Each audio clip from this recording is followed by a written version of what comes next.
एक बार रहते थे दो दोस्त, प्रवीण और नवीन।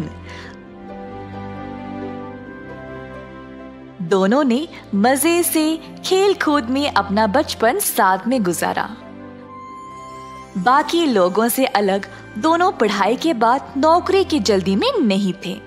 उनको शौक था अनोखे और पुरानी चीजों को ढूंढ निकालने का। एक दिन प्रवीण और नवीन निकले कुछ प्राचीन वस्तुएं की खोज में।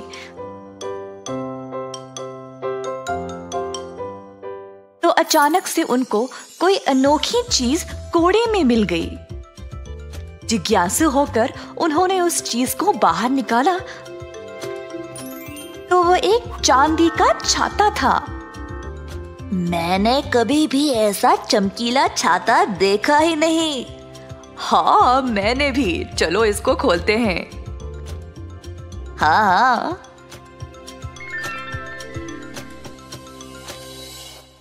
आए आए, देखो इस छाते को, पूरा चांदी का है। वाह, कितना सुंदर है ये।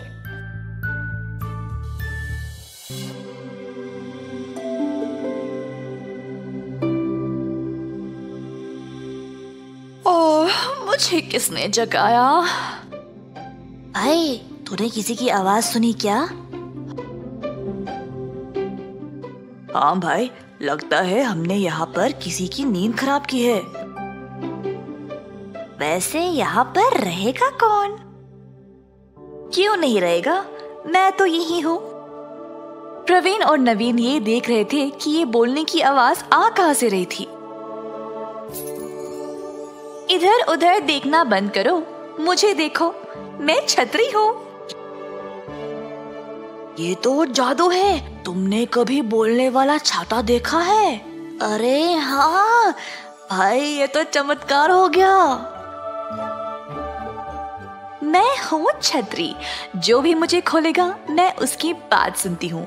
पर अगर कोई मुझे अपने स्वार्थ के लिए इस्तेमाल करेगा तो मैं उल्टा उसको दंड देती हूँ। हाँ, हम जो मांगे आप वो करोगे? चलो हम एक बार आजमा लेते हैं भाई। नवीन ने आसपास देखा तो उसको एक बूढ़ा आदमी नजर आया जो ठीक से चल नहीं पा रहा था। छतरी मेम साहब, आप उस बूढ़े को देख रहे हो क्या? क्या आप उसको एक छड़ी दे सकते हो क्या चलने के लिए? ऐसा बोलते ही बूढ़े के हाथ में एक मजबूत छड़ी आ गई। प्रवीण ये जादू देखकर हैरान रह गया। क्या कमाल की छतरी है ये। अब से मैं इसका इस्तेमाल करके अपनी इच्छाएं पूरी कर सकता हूँ। दोनों ने छतरी को साथ लिया।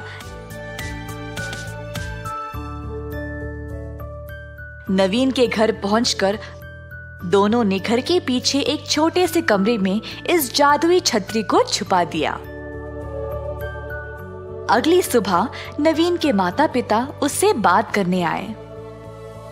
नवीन बेटा, क्या सोचा है अब? नौकरी के लिए कहीं पे देखा है? नहीं पिताजी, मेरा रिसर्च अब समाप्त हुआ है।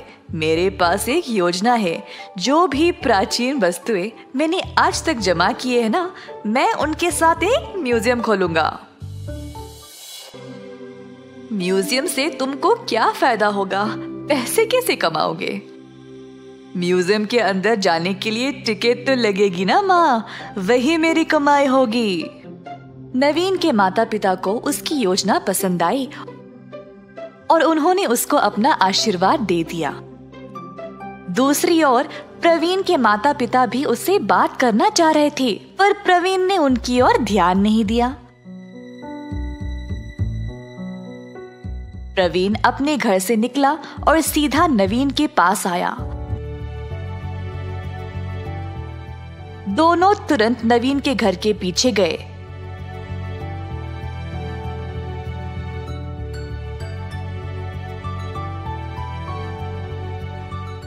अपने गुप्त जगह से छतरी को वापस निकाला। प्रवीण ने छतरी को अपने हाथ में लिया और बोला, नवीन, कूड़े में से सबसे पहले इस छतरी को निकाला किसने? तुमने? और इसको खोला किसने? तुमने भाई। तो ये छतरी किसकी होनी चाहिए? मेरी।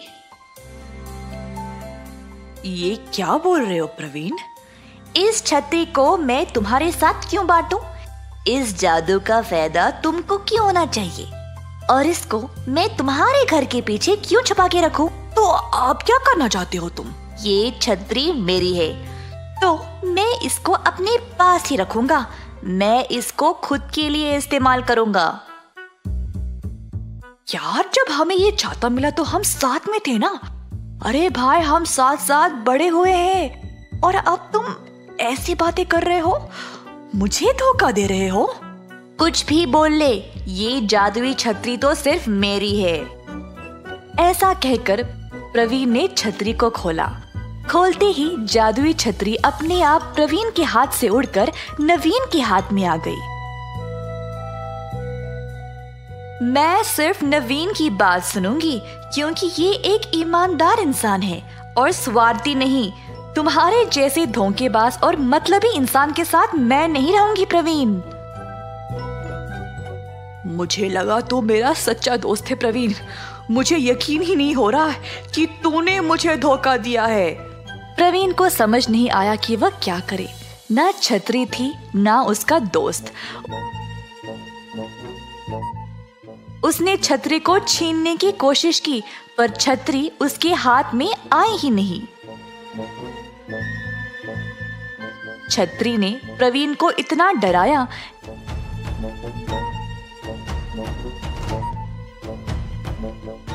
कि अंत में उसने हार मान लिया और वहां से भाग निकला। नवीन ने जैसे अपने माँ बाप को बोला था, वैसे ही उसने एक म्यूजियम खोला अपनी जमाई गई वस्तुओं का प्रदर्शन करने के लिए। उसने हर एक चीज को बहुत ही सुंदर तरीके से रखा ताकि सब लोग देखने के लिए आए जरूर। नवीन की योजना के अनुसार बहुत सारे लोग म्यूजियम पर आने लगे। नवीन अच्छे से पैसे कमाने लगा और उनको जमाने भी लगा। पर नवीन वहां पर रुका नहीं। जादुई छतरी की मदद से वह अलग अलग जगहों पर उड़ता गया ताकि वह अपने म्यूजियम के लिए और चीजें जमा कर पाए। नवीन खुशहाल तरीके से अपना जीवन बिताने लगा। प्रवीण, जिसने अपने ही दोस्त को धोखा दिया, अंत में कुछ नहीं कर पाया। उल्टा अपने माता पिता पर बोझ बनकर बैठा रहा।